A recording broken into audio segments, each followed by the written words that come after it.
And all the time. God is good yan, no? Tuloy-tuloy na po tayo, no? Dahil ako po yung...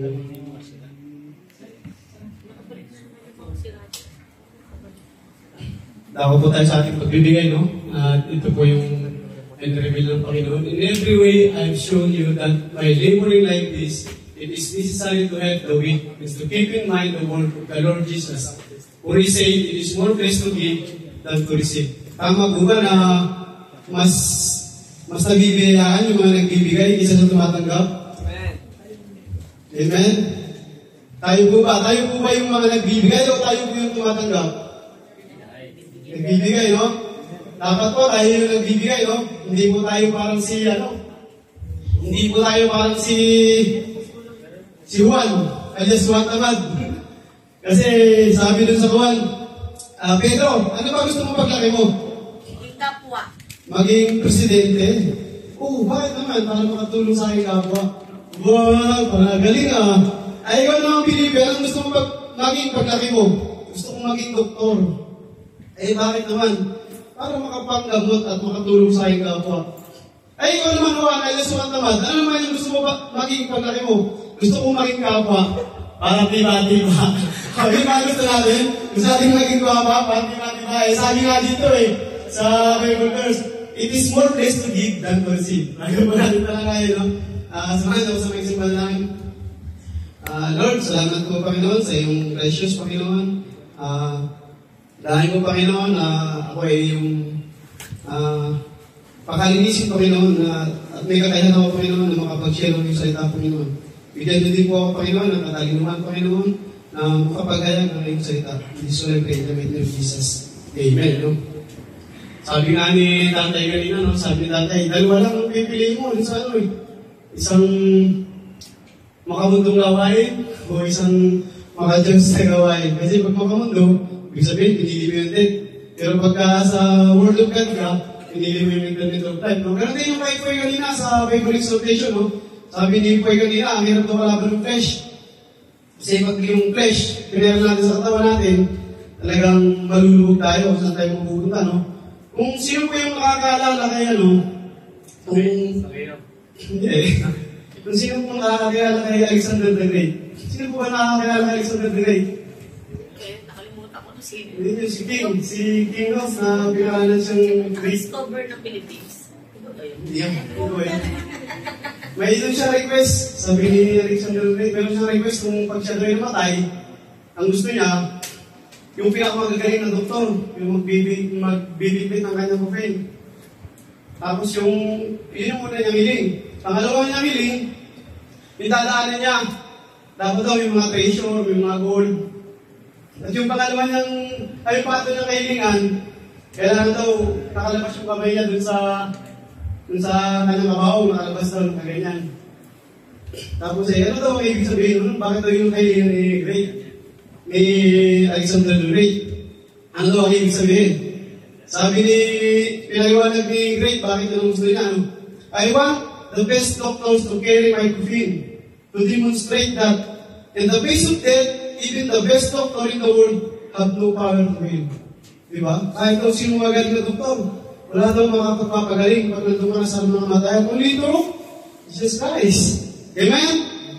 Pangalawa, I want the road to be covered with my treasure so that everybody sees that material wealth acquired on earth is staying on earth. Lahat daw ng kayamanan natin, na ano bang mga focus natin sa buhay natin. Sabi ni dati kaya naman yung mga focus natin na gusto natin na yung ano natin, yung focus natin na gusto natin bilhin. Ano ba? Ano, iPhone 16? Malabas na, ha? September na, yung routine. Yung ba yung focus natin? Kasi pag pinag-focus natin, yung, ano ba? Motor, ATV 160. Diba yung focus natin, no? Sasagyan, yung bahay. Pag doon po tayo nakapokus, alam mo, may kakilala ko ganyan May kakilala ko ganyan puro focus na, matandaan na ako, wala pa akong pera, uwi na ako ng Pilipinas, nakapokus siya din sa mga awet. Ano ba yung bagay ko sa Pilipinas, gusto ko na mag-relax. Pagka ganun po yung focus natin sa buhay, stress po ang mangyayari sa atin. Stress.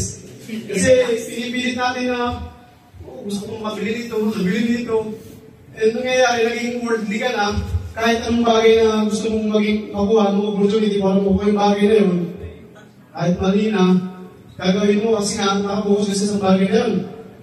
Pero, which is mali. Sabi nga natin kanina, huwag tayong magpadala sa makamundong gawain. Dahil kung nagpadala sa makamundong gawain, tayo ay mapapalayo sa relasyon natin sa Panginoon. Amen? Pangatlo, sabi ni Alexander the Great, I want my hands to swing in the wind so that people understand that we come to this world empty-handed. And we leave this world empty-handed after the most precious treasure of all exhaust and the sun, and that is time. Ibig sabihin na, lahat ng nakuha mo sa kamay mo, mawawala rin yan. Lahat ng pumasok sa kamay mo, dadawsas niya. Kaya sige, sabi niya, ito, wala, dadami lahat. Wala tayong madadala. Kaya ang dapat po natin gawin, no? In every way, I've shown you that by laboring like this is necessary to help the weak and to keep in mind to the word of the Lord Jesus Christ. Ano po kailangan natin gawin? Ang kailangan po natin gawin, tumulong po tayo sa mahirap. Paano ba tayo tumulong sa mahirap? Ganito po pala magtulong sa mahirap eh.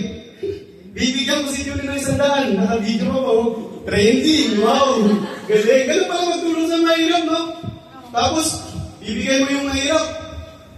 Ano po masasabi mo? Sabihin ko siya yung 5,000, 10,000. I-interviewin pa. Salamat. Ganun ba magtulong?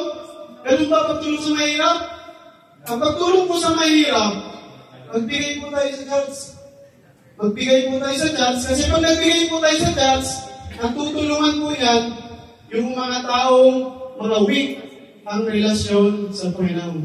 Kasi, more on relation daw tayo sa Panginoon eh. Pag po nagbigay tayo sa church, isa lang po ang purpose ng church eh. Para i-spread. Para maghanap ng mga kaluluwa na mahina ang relasyon sa Panginoon. Amen? Kaya kung magbigay tayo sa Panginoon, para makapag-spread po tayo ng word of God at ma-share po natin ang blessing at masalita ng Panginoon yung mga tao weak. Sabi nga, it is more blessed to give than to receive. Bigay mo tayo. Thank you, Lord. Thank you, Lord.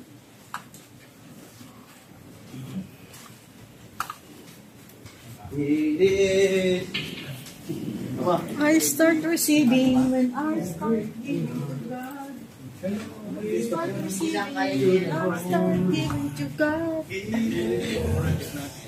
Jesus is living. Salamat sa iyo. Aking Panginoon. Jesus. God.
Panginoon, sa mga kapatid, Panginoon, na nagbigay, Panginoon, at handa, Panginoon, na magkaroon, Panginoon, ng pananampalataya, ng relationship, Panginoon, para makatulong, Panginoon, sa mga kagaya namin, Panginoon, na mahina ang weak, Panginoon, mahina ang relasyon sa Panginoon.